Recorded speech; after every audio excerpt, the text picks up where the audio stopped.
سلام بچه ها، چطورید؟ خیلی خوش اومدید. من سهیل هستم، به کانال منم خوش اومدید. کانال SOHEILCRAFT. اومدیم با ادامه بازی پلنزو که در واقع بازی مدیریت باغ وحش. ما بخش توتوریالش رو داریم میریم. پارت قبل که همونجوری که یادتون باشه ما یه پارت از این بازی گذاشتیم و پارت اول توتوریالش رو رفتیم. حالا قرار بریم پارت دوم این توتوریال و همونجوری که میبینید بریم ادامه و کلیک کنیم بریم استارت نیو و بریم ببینیم این سری چه آموزش های قراره در مورد این بازی ببینیم. من خودم ورژن قبلی این بازی رو خیلی بازی میکردم، راحت تر از یه ذره این بازی بوده. این بازی یه ذره پیچیده تر شده و جزئیات بیشتری اضافه شده، همینجوری گرافیکش هم بهتر شده، جذابتر شده و خیلی کارهای بهتری هم میشه کرد. Welcome to Madagascar. It's quite the change of scenery from dreary old England, huh? Apart from the weather, I suppose.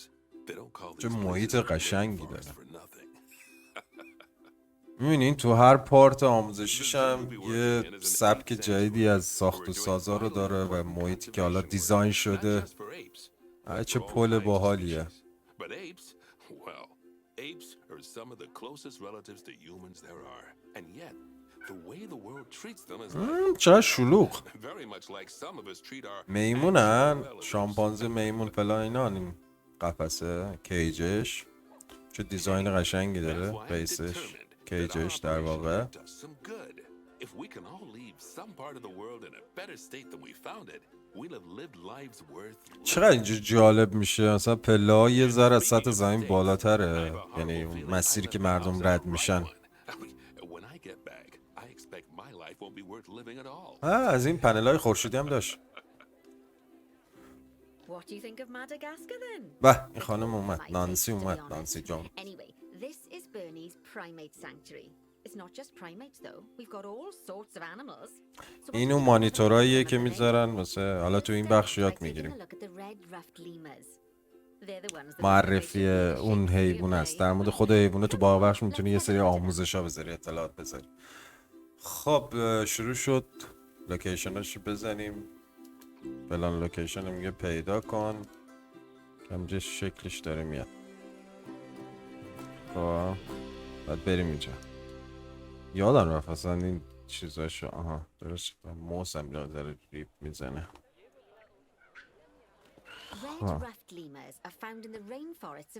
رد رافت لیمورز. اینا چی بودن اینا؟ فارسی به اینا چی میگفت؟ میمون میشن. چی میشن؟ هاسیمولا. اسمش هاسیمولا.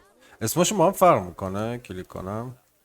آره این نام بینی نیست. توس نام بینید. آسیا شرقیه. اینجوری اسمای عجیب غریب داره. خب بریم ببینیم من چیکار کنیم. لوکیشن بعدی دیگه. بریم لوکیشن بعدی. داره فعلا حیوانات مختلف رو بهمون نشون میده، معرفی میکنه. چیه؟ اورانگوتان. برنون که چیه اورانگوتان؟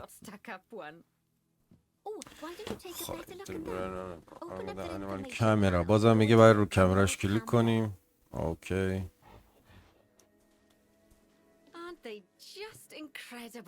والا دست جزئیاتش میبینی. ناراحته. خب بیایم بیرون بریم لوکیشن بعدی. لوکیشن بعدی 3 تا مثل این که اینجا کلا لوکیشن گیج قفس حیونا هست. زنگ مدرسه دارن میزنن. چه خبره؟ یه خبری شده. چیه؟ بانوبو.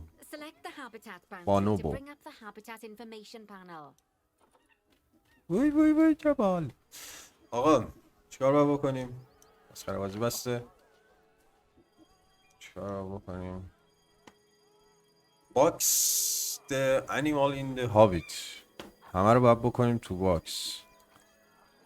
نه باکس انیمال اینو باید بزنم. سنم مثل که همه‌شون نکنه برای رو فنسش کلیک کنم. Good. Now open the خسته animals نباش. tab خسته نباش. تب این. and click on box all animals to box out the آها remaining اینجا bonobos. میشه باکس انیمال همه رو بندازی تو. اوکی. Now, رو we're قفسش set کلیک to کنی read خودش out the اطلاعات last اون که اینجا bonobo, میده. but it seems our last one نیاز left نبود to do دونه some دونه کلیک research in the کنی. wild. هیچ بازی در Not بازی. an ideal situation. So, we'll need to hire a replacement sharpish. Go into the zoo section and then into the staff خب تو این management گزینه area. زو منیجمنت باید کلیک کنی You و can find all of your staff in here, but there's no time to go looking at their particulars at the moment. Hire a vet. ها ما یه دونه وترینری اما دکتره دیگه دامپزشک حیوانات رو باید مثلا چیز کنیم وتریان. Now, click on one of the paths to place the vet کجا in بزنم؟ your zoo.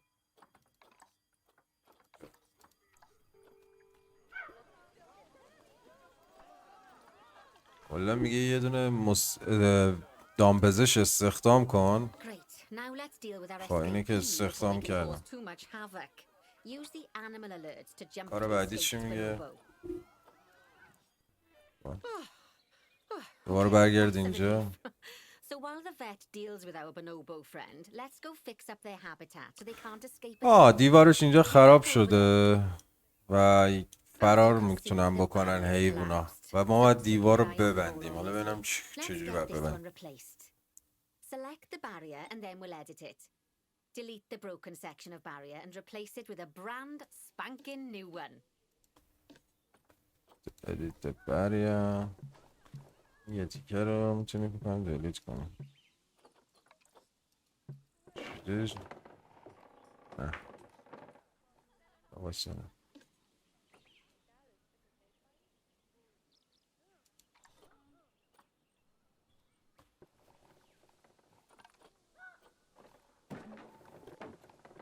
کن آقا نمیخوام بسازم.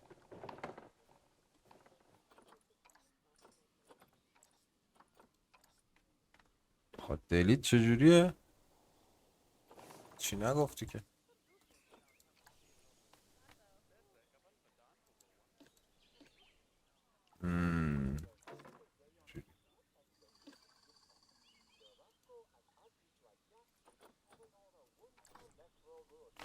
کلا دیوارش رو باید بسازیم. Good. Now that we've done that, we need to make sure to Oh. add climb-proof barriers to the top. That way the bonobos won't be able to climb out. Just make sure you've got the correct piece of barrier selected when you do that. Okay, so go into the options section and select خب which تو type of climb-proof barrier تنظیماتش needs to go on. And don't get it wrong. We're more worried about حرفش باید bonobos تموم climbing باشه. out than guests climbing in. مثل که این لبه دیوار رو باید مثل این بغلیاش بکنیم.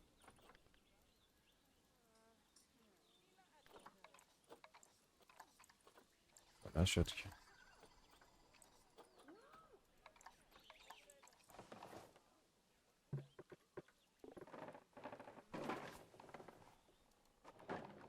Nicely done.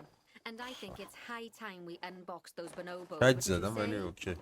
The poor mice لبش are مثل این که باید از trapped این in their چیزا باشه too که long. چوبا رو حفظ Select the کنه. habitat barrier یه to آهنی bring اون up the بالاش habitat زده information panel again. و دو طرف هم هست. خب انیمال آنباکسینگ. خب میگه حالا دیوار رو ساختی میتونی حیوونا رو از توی جا در بیاری.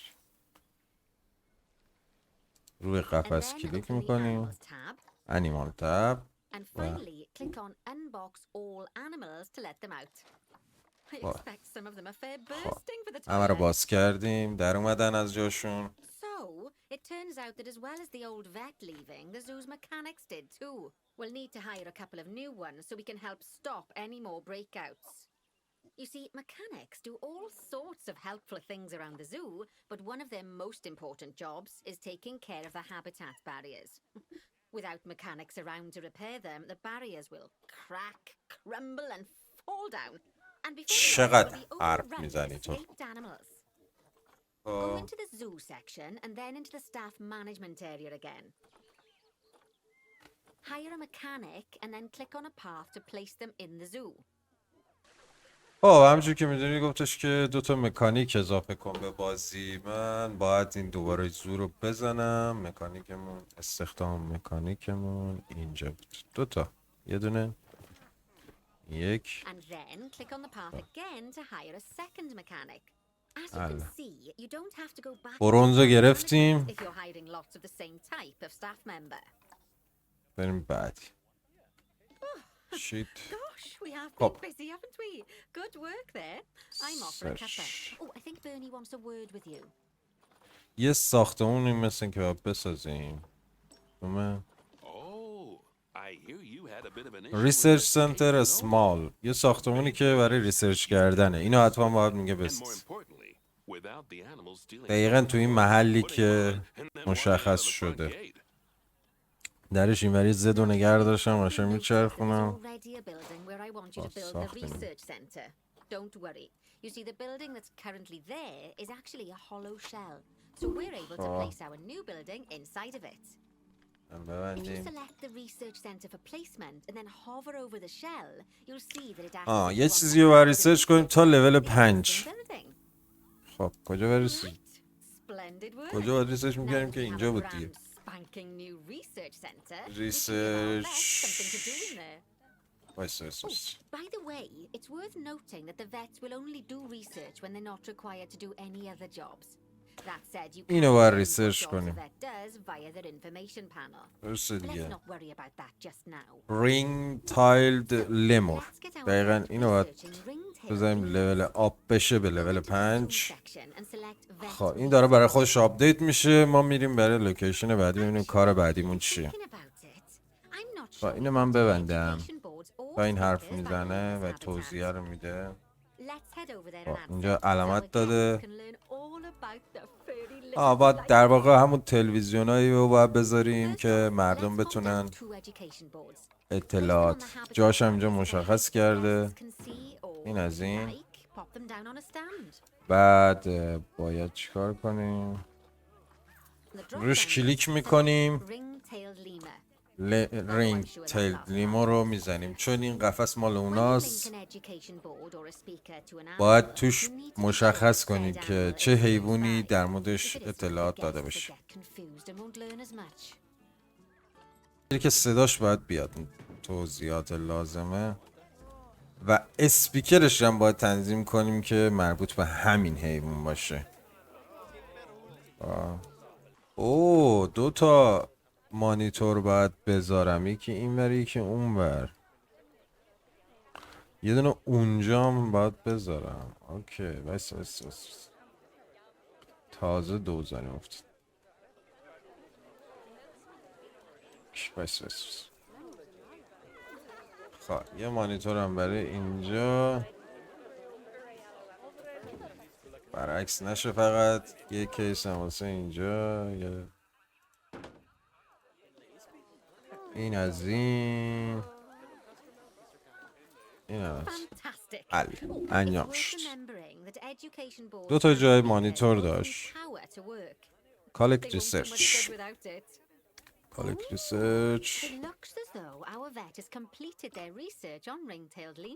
خب بازم باید تنظیمات رو باز کنیم. ریسرچمون مثل که تمام شد. نوتیفیکیشنش رو میزنیم که لول 5 بشه. Your research rewards. Just so you know, vets will continue to research an animal even after successfully completing a research level. I suppose when you're in the zone, you're in the zone. Well, now that we've enriched the lives of our guests, let's enrich the lives of our ring-tailed lemurs. Some animals, like lemurs, will have a climbing need. That means they have a requirement for a certain amount of climbing space. الان یه حیوونا یه سری چیزا نیاز دارن. اینا رو باید براشون درست.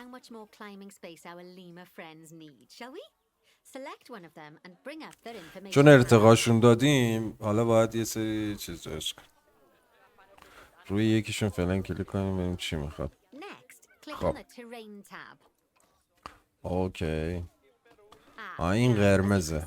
کلایمینگ اریاش قرمزه. یه جورایی یه محیطی میخواین حیوونا که بتونن بازی کنن توش. خب تو قسمت اینترتینمنتش میریم.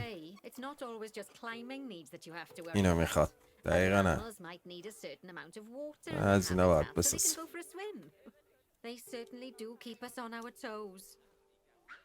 این همجور رو هواه مثل اینم.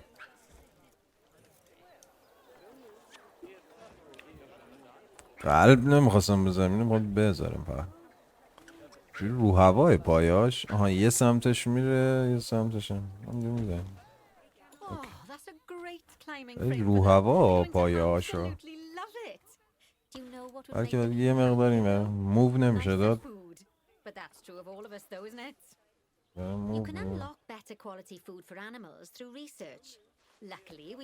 تیک که اینا رو برداشتیم بذار باشه مأموریتمون انجام بدیم. رو هواه بریم ببینیم گزینه بعدی چیه. فود میخوان فودشون. خب چیکارش کنم؟ سلکت انیمال تابش رو بزنیم. As you can see, we can set the food quality in here. Just click on the drop-down menu and select Grade 2 Food Quality. اوه کیفیت غذاشو باید بذاریم روی حالت یه کالیته بالاتر، مثل اینکه کیفیت غذاش هم چون لول اپ شده باید کیفیت غذاش هم بره بالاتر. و اینجا دو مدل کیفیت غذا داره و دومی رو باید انتخاب کنیم. Releasing animals into the wild. You see, when we feel an animal is ready, we can release them into the wild. But what makes an animal a good candidate for release? Well, their age is an important factor. I mean, we can't release an animal that's a juvenile, just as we can't release one that's gotten too old. They'll also need to be fertile. After all, the idea is to repopulate the wild. So the best candidate will have a high fertility gene. And together, the age and fertility of a candidate will determine how many conservation credits will البته بنده خدا داره توضیح میده دیگه اطلاعاتو. Conservation credits are vitally important. They're the lifeblood of your zoo because earning them allows you to adopt even more animals. And what's more, the animals you can adopt will be of a higher quality. So, with that in mind, let's pop over to our orangutan habitat. Okay. I'd like you to find Aga. حالا اومدیم برای این لوکیشن یه کارایی هم باید برای اینجا انجام بدیم. You can either click through each orangutan in turn or select the habitat barrier, go to the animals tab in the habitat information panel and find him in the animals list. یکیش ریلیز داره مثل اینکه یکی از حیوانات. کدومشه؟ ریلیز آن گود. این گزینه رو باید بزنیم. ریلیز دی وایلد در واقع امتیاز میده، پول میده. And he's a excellent work there. You've definitely got potential, you know. خب این برو نقرمون هم گرفتیم با این مرحله که انجام دادیم. یه چند تا کار دیگه باید انجام بدیم تو این مرحله که طلا بگیریم.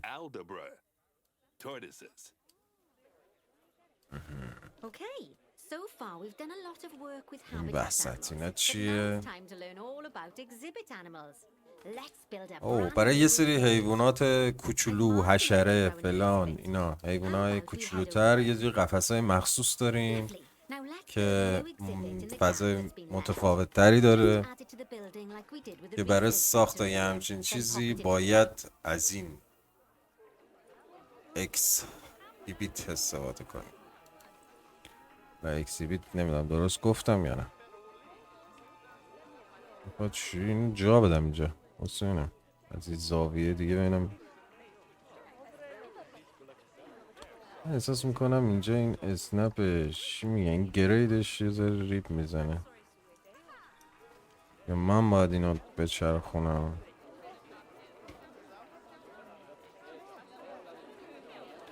خب دیگه اوکی شد. چرا سلکت نکرد؟ آها شد. What؟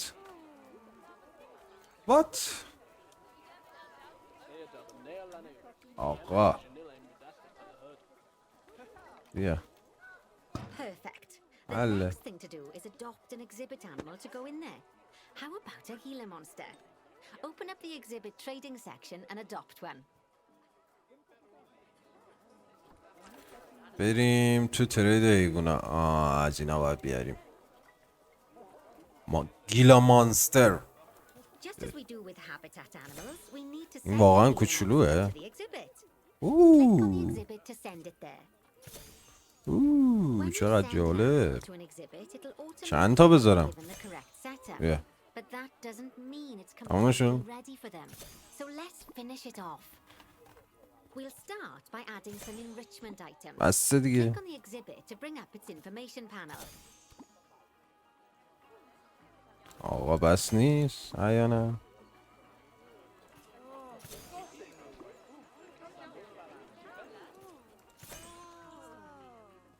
دیگه تمام شد. اوکی بسته. چیکار بکنم؟ Good. Now click on the layout tab.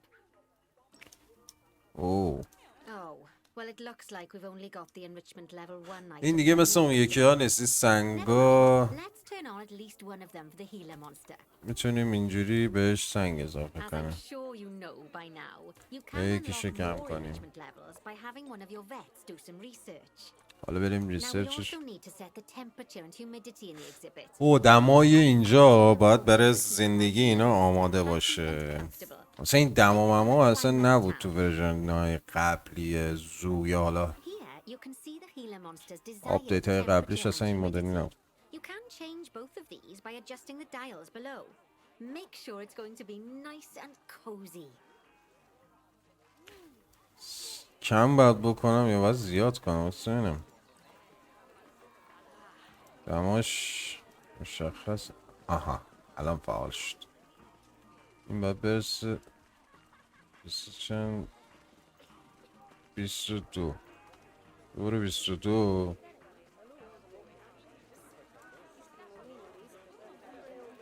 او بیشتر باید بشه. باید برسه به اون.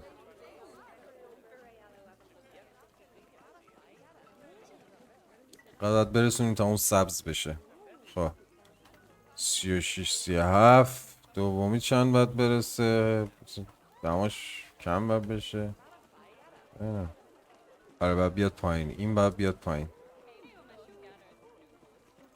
این رطوبتشه. اولی تمپرچر بود، این رطوبتش کم باید بشه. رطوبتشو کم میکنیم تا سبز بشه. And the last thing we need to look چقدر at is جالب. setting این up خیلی different windows. جالب So بود. click on the Windows tab. You can edit and customize any of the windows on our این exhibit. تنظیم این پنجره های دورشه. میخواین یه طرف بسته باشه باز باشه. مثلا یه طرف رو بست. اونور که ما میخوام ببین Why don't you have a play around این with کدومه، the این وره، اینم که میخوایم، این ورم که این وره. There's also an اینو هم exhibit میتونیم مثلا education. تغییر بدیم. حتی میتونیم Halfway down near exhibit, بک‌گراند teach us about دو them. بعدی یا Let's add one بک‌گراند now. 3 بعدی داشته باشه. بک‌گراندش جالب بود. اوکی. خب دیگه چی میخواد؟ برای اینم باید از این توضیحات مانیتوری بذاریم. مانیتورینگ که مردم در مورد این جونور یه اطلاعاتی کسب بکنن. خب این مدلش هم فرق میکنه. زدو میزنیم بچرخونیم رو به این و میچسبونیم دقیقا به قفس دیگه. خب این از این اوکی دیگه. اطلاعات داخلش هم باید تنظیم کنیم که چه حیوانی رو توضیح بده. گالی مانستر. Lovely stuff. Now our guests can learn all about our venomous friend here. الان اینا اینجا میبینن خود حیوانه و اینجا هم اطلاعاتشو به دست I میارن. need you to increase the number of species in خیلی the هم zoo. عالی. You'll probably want to adopt both habitat and exhibit animals to do so, which will mean building plenty of new habitats and exhibits for them. Go on, off you pop. I'll check in with you when you're almost done.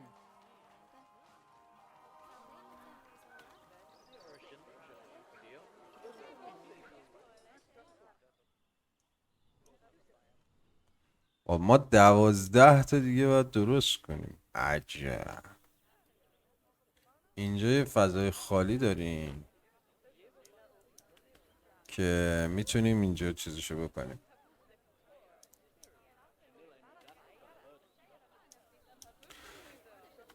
حالا خودمون باید یه قفسه درست بکنیم که من اینو درست میکنم و تایم سریعشو میذارم واسهتون آخر ویدیو. بعد دیگه این پارت هم طولانی نشه، بریم برای پارت این همینجا تمام میکنم. دمتون گرم که تا الان ویدیو رو دیدید. جالب بود. این مانیتور رو باید بذاری اونا رو ببینم، حتی برای حشرات و جانورها یه سری لوکیشن بود. قفسه رو چجوری تعمیر کنیم مثلا اگه اتفاق بیفته و فلان و اینا، و میتونیم دامبزش به بابش اضافه کنیم و حتی مکانیک یا همون تعمیر کار دیگه به اصطلاح که بتونه انجام بده. جالب بود. حالا انجام بدیم. ریسرچمون هم فعال شد. ریسرچ هم باز کنیم. بچه دمتون گرم که تا اینجا ویدیو رو دیدین. لایک و سابسکرایب یادتون نره. منتظر ویدیوهای دیگه باشید. اینو آروم آروم پیش میبریم. فعلا داریم 3 تا بازی رو همزمان پیش میبریم که سابناتیکا من خیلی خوشم اومد. دوست دارم اونم بازی بکنم. یه پارت از این یه پارت از اون حتما میذارم واسهتون. بچه دمتون گرم. فعلا تا ویدیو بعدی. خداحافظ.